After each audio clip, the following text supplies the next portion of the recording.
ब्रेकनंतर पुन्हा आपलं स्वागत आहे आपल्या आवडत्या क्लोजअप हास्य सम्राटमध्ये. मी डॉक्टर मिर्झा मिर्झा एक्सप्रेस उर्फ जांगळगुत्ता नेर परसोपन यवतमाळ.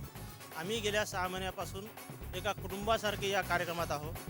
झी मराठी म्हणजे आमचं जसं चाळ झाली आणि हास्य सम्राट म्हणजे जणू आमचं घरकुल झालं. आम्ही भावाभावासारखे पाचही स्पर्धक राहिलो. एकमेकांबद्दल कुणाला काही आकस नाही आणि एकमेकांबद्दल कोणी काही अद्दा बोलत नाही. आणि माझ्या त्या 4 लोकांबद्दल काय प्रतिक्रिया आहे याचा अंदाज तुम्हाला त्या 4 लोकांच्या माझ्याबद्दलच्या प्रतिक्रिया ऐकून येईल, तर त्या तुम्ही ऐका. मिर्झा बेग आम्हा सर्व कलाकारांमध्ये बुजुर्ग कलाकार, वरिष्ठ कलाकार, साहित्याशी खूपच चांगली जाण आणि खूपच चांगले कवी आणि आपल्या कवितेच्या माध्यमातून मार्मिक विनोद आणि शाब्दिक विनोद लोकांपर्यंत पोहोचवतात असे आमचे मिर्झा बेग. मिर्झा बेग साहेबांबद्दल काय बोलायचं? पण बोलायलाच पाहिजे. त्याचं कारण असं, की ते शांत उभारतात. शांत चित्तानं विनोद सादर करतात. स्वतः फारसे कधीही हसत नाहीत, पण लोकांना मात्र भरपूर हसवतात. आमच्या मिर्झा साहेबांच्या बद्दल तर बोलायचं काय? अगदी ते वयानं ज्येष्ठ असून सुद्धा ना, कधी ते आमच्याशी असे अंतर ठेवून नाहीत वागत. एक चांगले मित्र मला मिळाले आणि इतकं त्यांनी चांगलं मार्गदर्शन केलं आम्हाला, की बस. म्हणजे चांगले मित्र आयुष्यात येऊन मिळावा, तर तो मिर्झा साहेबांच्या सारखा. मिर्झा बेग काय एक्सप्रेस गाडी हो ही. तुम्हाला सांगतो आमच्या सगळ्यात मोठी गाडी. स्पीड सगळ्यांच्यात मोठं.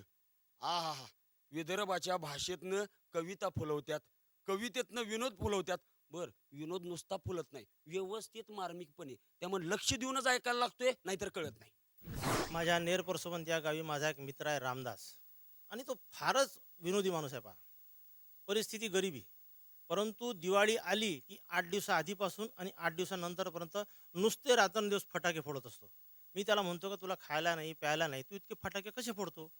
त्यानं मला सांगितलं तू मूर्ख आहे म्हणे, मी एकच फटाका आणतो म्हणे 100 रुपयाचा, एकदा त्याला फोडतो आणि त्याचा आवाज टेप करतो आणि मग तेच टेप वाजवत बसतो म्हणे दिवस रात्र. इतका जबरदस्त माणूस आहे तो. एकदा मी त्याच्या घरी गेलो, पावसाळ्याचे दिवस, तो वस्त्रीत बसून जेवून राहिला. त्याच्यासमोर ताट आणि बाजूला शेणानं डच्च भरलेलं टोपलं.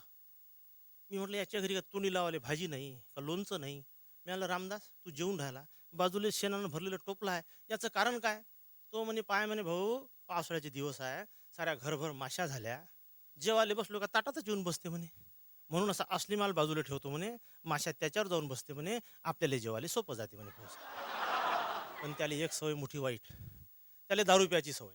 बरं पिला तर काही कमी नाही पित, शिशावर शिशा पितो. एक दिवस मला भेटला दारू पिऊन टूल. मी म्हणलं रामदास अबे पचत नाही तर प्याव नाही, थोडी कमी प्याव. रामदास म्हणे मी पूर्ण शिशी पेणार नव्हतो म्हणे, पण सालं बुचच हरवलं म्हणे त्या शिशीचं. मग आता सांडउबड होण्यापेक्षा पोटात गेलेली काय वाईट म्हणे. आणि नेहमी एक शेर म्हणत राहायचा तो, का पैखाने में आ गए मैखाना समझ कर, आणि लोटे में का पाणी पी गए पैमाना समझ कर. मी म्हटलं ते तूच कर, कारण तूच पेतं आणि तुलेच ते समजते. एक दिवस दारूची शिशी हातात आणि चालला रस्त्यानं, पडला एका विहिरीत. मग बोंबले वाचवा वाचवा. मग आम्ही दोर सोडला.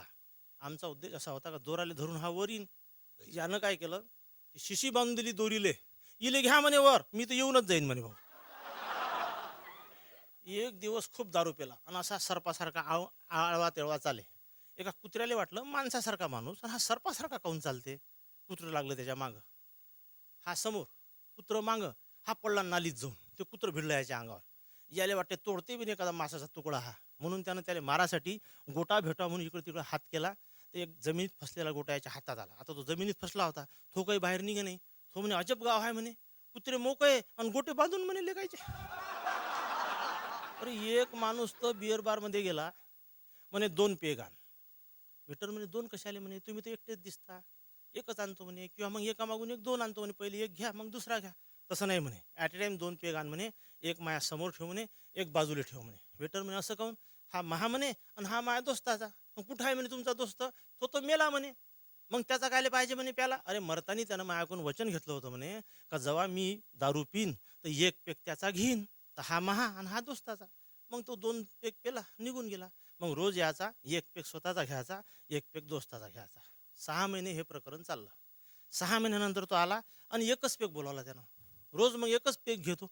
वेटर म्हणे साहेब आपल्या दोस्ताच्या पेगचं काय झालं म्हणे?